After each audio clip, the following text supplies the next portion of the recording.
Ladies and gentlemen, good day and welcome to the Q3 and 9 months FY24 earnings conference call of Yasho Industries Limited, organized by Orient Capital.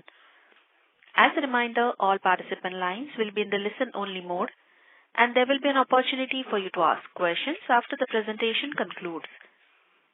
Should you need assistance during the conference call, please signal an operator by pressing star, then 0 on your touchtone phone. Please note that this conference is being recorded. I now hand the conference over to Mr. Bhavya Shah from Orient Capital. Thank you, and over to you. Good afternoon, everyone. Thanks for connecting to Yasho Industries Q3 and 9-month FY24 business Concall. Today we have with us from the management, Mr. Parag Javeri, Managing Director and CEO, Mr. Yasho Javeri, Full-Time Director, and Mr. Deepak Karko, CFO. Before we proceed with the call, I would like to give a small disclaimer that the conference call may contain forward-looking statements which are based on the beliefs, opinion, and expectation of the company as on today. A detailed disclaimer has been given in company's investor presentation. I hope everyone had a chance to go through it, which was uploaded on Stock Exchange yesterday. Would like to hand over the call to Mr. Parag Javeri. Over to you, sir. Good afternoon, everyone. We extend a warm welcome to Yasho Industries Limited Q3 and 9 months results Concall. Your valuable time and interest in our company's performance are deeply appreciated. I hope that everyone had an opportunity to go through the financial results and investor presentation, which have been uploaded on Stock Exchange. As we embark on an in-depth into our financial and operational journey over the past 9 months, it is paramount to underscore our unwavering commitment to delivering maximum value to our stakeholders. The global economic landscape during 9 months FY24 presented formidable challenges, including subdued demand for the key products, elevated inventory cost, and price fluctuations. Despite this hurdle, our company has exhibited resilience and adaptability, achieving profitable growth on both a sequential quarter-on-quarter and year-on-year basis. The Q3 FY24 results stand out with a robust EBITDA margin of 19.4% and PAT margins of 10.1%. This success can be attributed to our unwavering focus on customer engagement, strategic product mix, particularly in the industrial segment, and a commitment to operational excellence. Active working capital management has played a pivotal role in steering this positive trajectory. A noteworthy performance metric is impressive 21% year-on-year increase in volume for the quarter and a 5% increase for the 9 months. These figures underscore our conviction that our business is on an upward trajectory and sense of buoyancy is being restored. Providing a glimpse into our ongoing project, the Pakhajan project in Dahej has commenced trial runs, and we are diligently working with the relevant authorities to secure the clearance necessary for commercial production by scheduled end of March 24. Anticipating a boost to our EBITDA margin with the commencement of the Pakhajan facility adds a promising dimension to our future outlook. Shifting the spotlight to our business highlights, the industrial segment comprising rubber, lubricant, and special chemicals have been stalwart contributor, accounting for 87% of total revenue for the quarter and 84% for the 9 months. While export contributing 62% reflect the impact of subdued demand in different geographies, our recent incorporation of a wholly subsidiary in the United States positions us strategically for future opportunities in that market. However, one need to keep in mind the challenges due to Red Sea crisis, which may create elongated shipment transit time, due to which there may be some impact on business. In closing, our optimism for the future trajectory of Yasho Industries Limited remains steadfast. Our enthusiasm about the prospect of the company's growth is grounded in our unwavering commitment to creating lasting value for stakeholders. This commitment, coupled with the prudent financial management and strategic initiative, will be pivotal in sustaining our growth in forthcoming years. Thank you for your attention. We are now open for the floor for questions and answers. Thank you very much. We will now begin the question and answer session. Anyone who wishes to ask a question may press star and one on their touchtone telephone. If you wish to remove yourself from the question queue, you may press star and two. Participants are requested to use handsets while asking a question. Ladies and gentlemen, we will wait for a moment while the question queue assembles.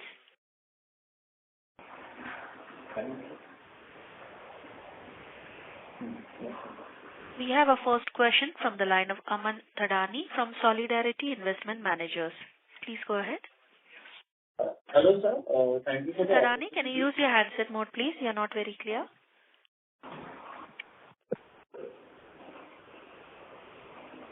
Hello, is this audible? Yes. Yes, Aman. Yes, okay. Thank you, sir. Thank you for the opportunity and congratulations on a very good volume growth. Sir, my first question is that despite better product mix and higher volumes, there was a dip in absolute gross profits around by 12% if I adjust for other income. So, sir, firstly, why did this happen and in which segments are we facing challenges? Well, okay, for you and other expenses are not a business income, but for us, it's a adjustment of forex policy due to the government rules. It's a part of either sales or the purchase differences. So there is no other standalone any kind of another income in the company. I can assure that part of it. So we don't see any fall in the absolute margin in terms of a growth, the gross margins. So, sir, even if I include other income and if I look at the 21% volume growth, still there wasn't much increase in the gross profits. So I just wanted to understand that what happened and which are the segments that are struggling over here. Well, as I think in the past we have always said that our consumer care is not contributing to any margins. So that has been reducing part, and that is affecting the margins, number one. Number two, when we talk about the margins, we talk on a percentage margins. We don't talk on absolute value terms. So in the past, when the raw material price was high, the selling price was high, and we used to make a more absolute numbers, per ton. While here we are now the selling price has been reduced because of the purchase price has dropped a lot. And let me give you an example. If I'm selling 100 rupees product, my margins are 40%, I make 40 rupees. Now I'm selling 80 rupees same product, my margin becomes 32 rupees. So that shows a dip in the margins.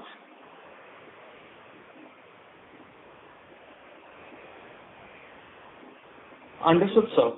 And so, sir, when you talk about that the Pakhajan plant, let's say, would do 550 to 600 crores of top line, and the Vapi plant at peak would do 700 crores of top line. So, is it based on an underlying assumption on the raw material prices? Yes.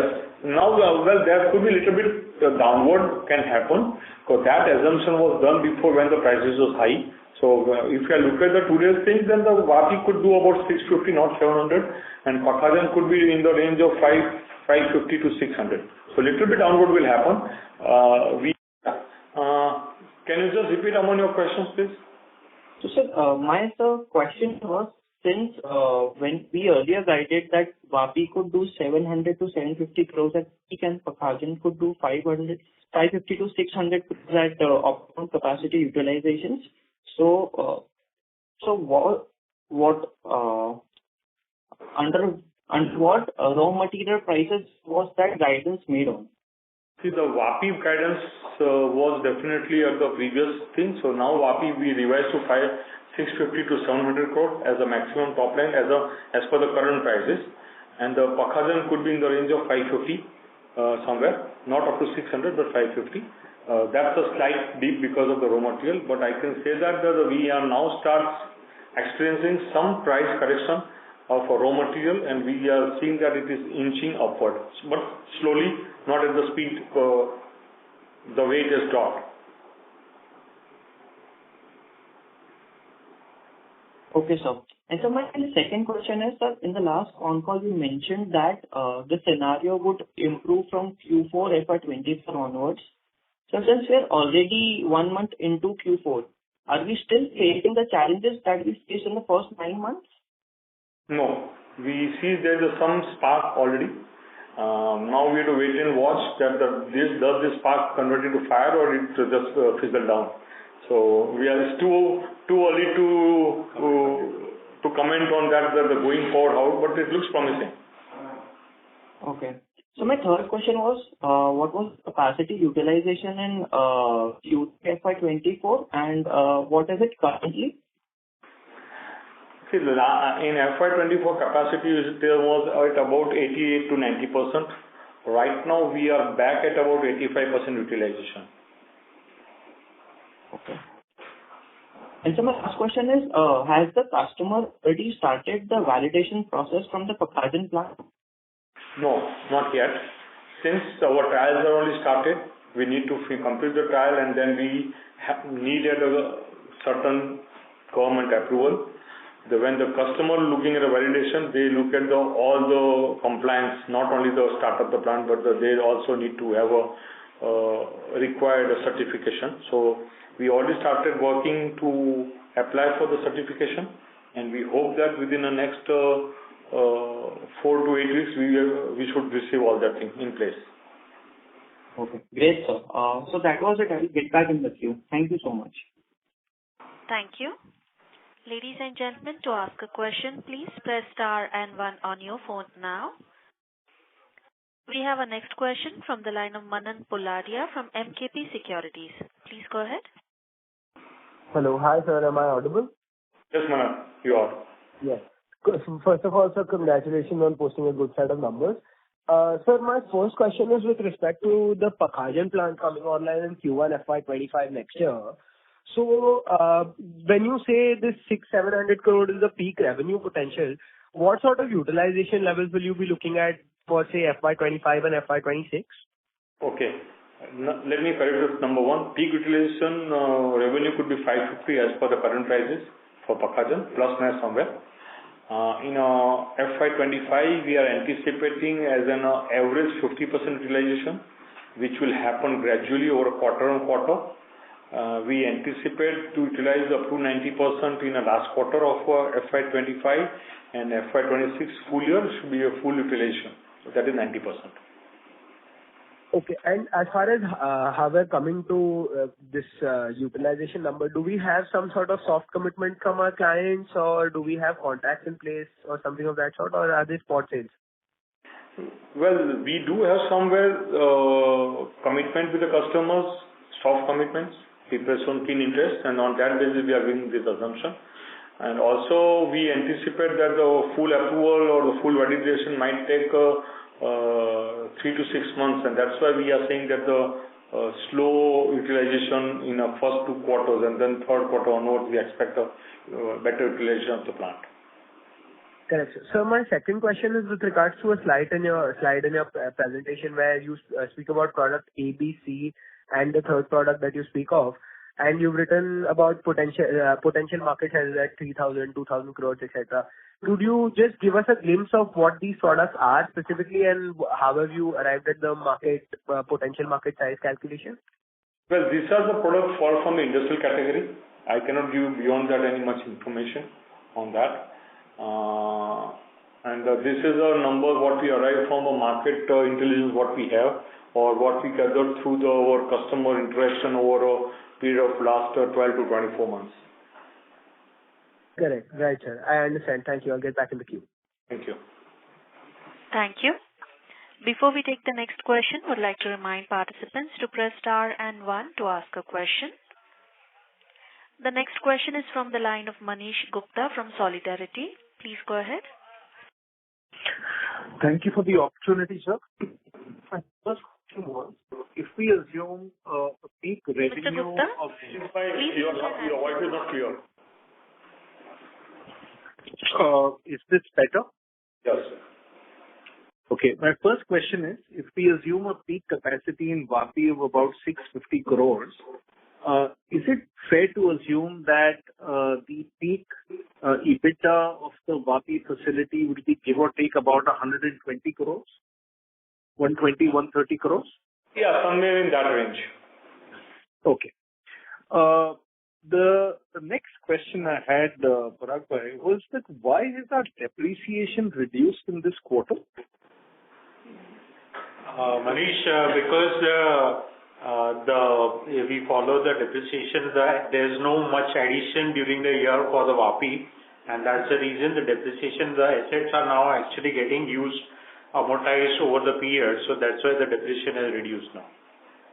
So essentially you're saying some assets had got fully depreciated. Correct. Okay. My third question is that, now you are guiding for a fairly steep ramp in Pakhajan next year.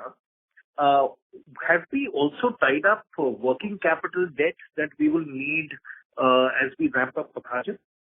I think we have that commitment with our bankers. We don't see a challenge there, Manish bhai. So we will not need to raise any equity to fill up the Pakhajan plant because that debt is tied up. No, I don't think so. Okay. My next question is that right now, all the expenses on salaries, etc., in Pakhajan, they will all be getting capitalized, or are we taking part of those expenses through the P&L at present? No, everything is capitalized. Okay. And the last question I had was that there is a steep reduction in other expenses in this quarter. Is that primarily explained by freight reduction? Freight, there is some reduction also in the power and fuel accounts also. Number one is the freight, number two is the power and the fuel reduction, number three, some repairing reduction, and fourth, this was last in 24 we have done some job work, now we do everything in-house, so that saving is there. So that due to the fourth savings there's a reduction. Okay. So one more question if I may, Parag bhai. Allow somebody else, then please Manish, you come in the queue later on, others will not get an opportunity, sorry. No problem. Please. Thank you. Ladies and gentlemen, to ask a question, please press star and one on your phone now. The next question is from the line of Manan Shah from Moneybee Investment Advisor. Please go ahead. Yeah, hi. Thanks for the opportunity. So you mentioned about that the prices of the products that you plan to manufacture from Pakhajan have corrected.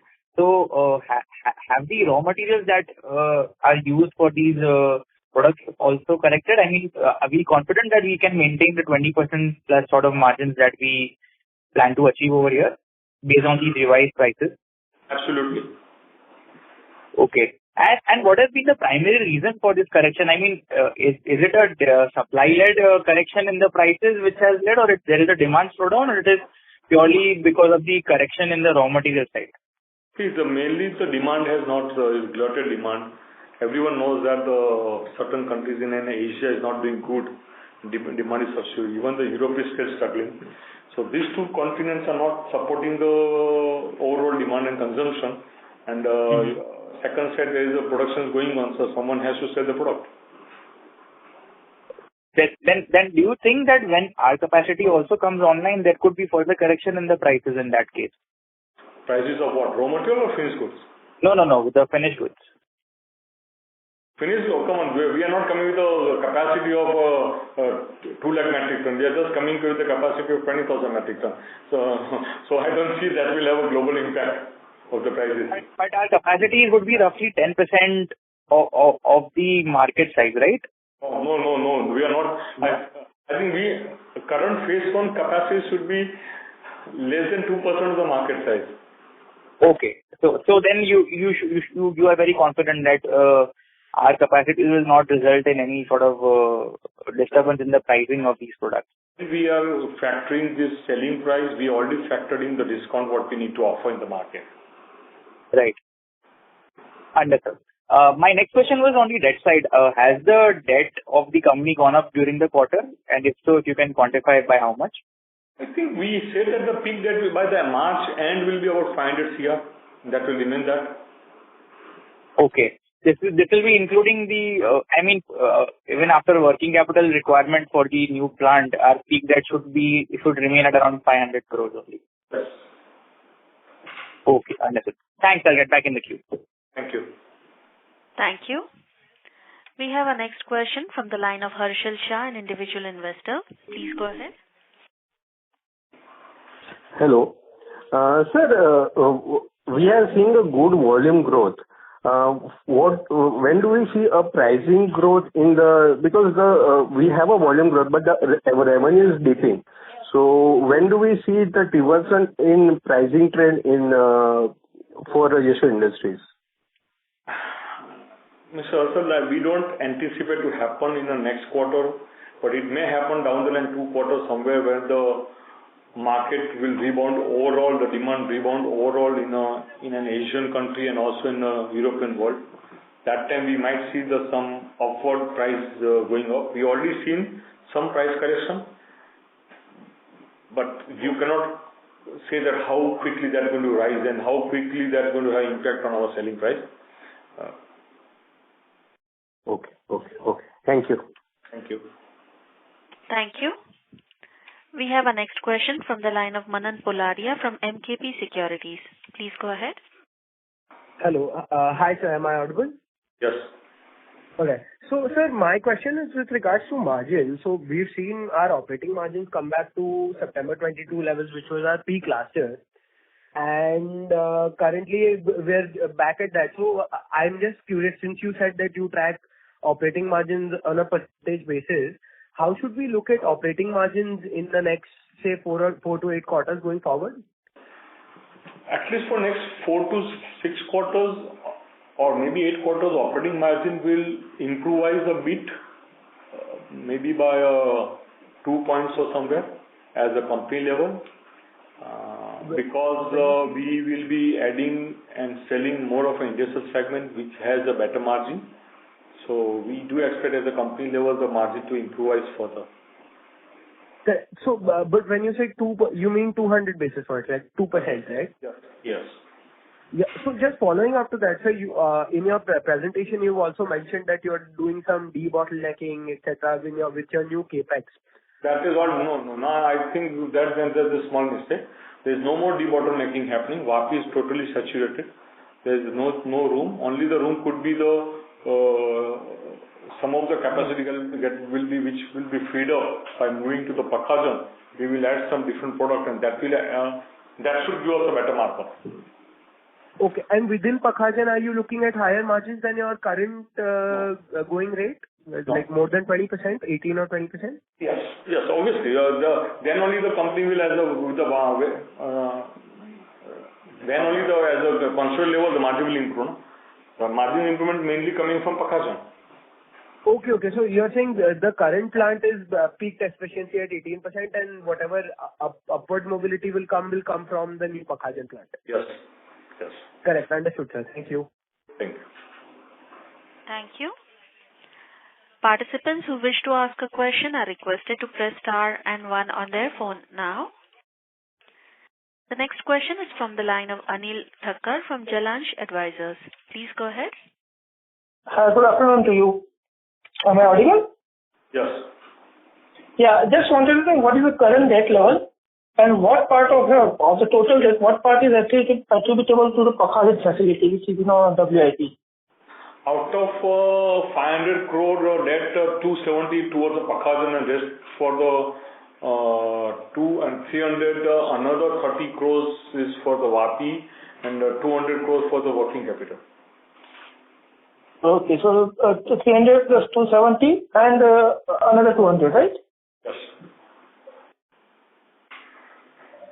Okay. Thank you. Thank you. We have a next question from the line of Darshan Shah, an individual investor. Please go ahead. Yeah. Hello, sir. Thank you for the opportunity. I just had a couple of quick questions building upon the previous participants. You'd given them an answer on how you're seeing the European markets. If you can just get a sense, I see 21% increase in volumes in the quarter, but our exports declined. So primarily, how is the Indian market shaping for you, or what is your outlook of the offtake of your products in the Indian markets? Well, Indian market is robust. It's growing at a good speed. I can say that there is a growth of about 7 to 8% in Indian market in the volume terms, more than what we did. As a 9 month, we did 5% growth overall, but Indian market growth was more than the export market. I can say that. And we foresee that from Pakhajan also we will have a good local participation, and our volume should increase. When you look at the export down, two things have happened. In FY24, the export has a component of freight, which is now reduced a lot. So you see the export down, but which is in reality it's not happening that exports down. Okay. What you knocked off is more of a freight component, which is always part of the sales number. Okay, sir. And my second question, perhaps my last question, would be that we've set up a subsidiary in US for distributing our products. So, but then throughout this term inclusive, what we've seen is, US is still to recover, be it their imports and everything. So what gives you this confidence when you look at European markets? So what gives you this confidence to start expanding in the US market going forward? Well, that is a major market for Yasho today in an export segment. US is contributing more than 40% revenue in an exports. If you look at the 100% pie chart, US accounts with the more than 40%. And here we want to penetrate more with the end user, and if we need to go with end user, we need to have a stock point in USA like how we have in Europe. Okay, sir. And this will be only for product C or for all of our products? Because I think in the presentations also mentioned the end user for product C is USA. So that is how I could connect. It is for entire Yasho portfolio. There's nothing like product A, B, C. It's entire Yasho portfolio, 150 products we are talking about. Okay. Yeah. Thank you, sir. Thank you. Thank you. Ladies and gentlemen, to ask a question, please press star and 1 on your phone now.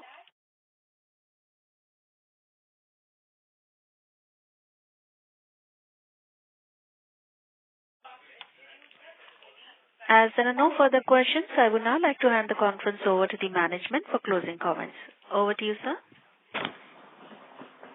I would like to thank everyone for taking time out and joining on the call today. I hope we have been able to respond to your queries adequately. We look forward to your continued support as we navigate the road ahead together. If you have any queries, you may kindly reach out to our investor relations partner, Orient Capital. Thank you so much, ladies and gentlemen, and have a good day. Thank you, sir. On behalf of Yasho Industries Limited, that concludes this conference. Thank you for joining us, and you may now disconnect your lines.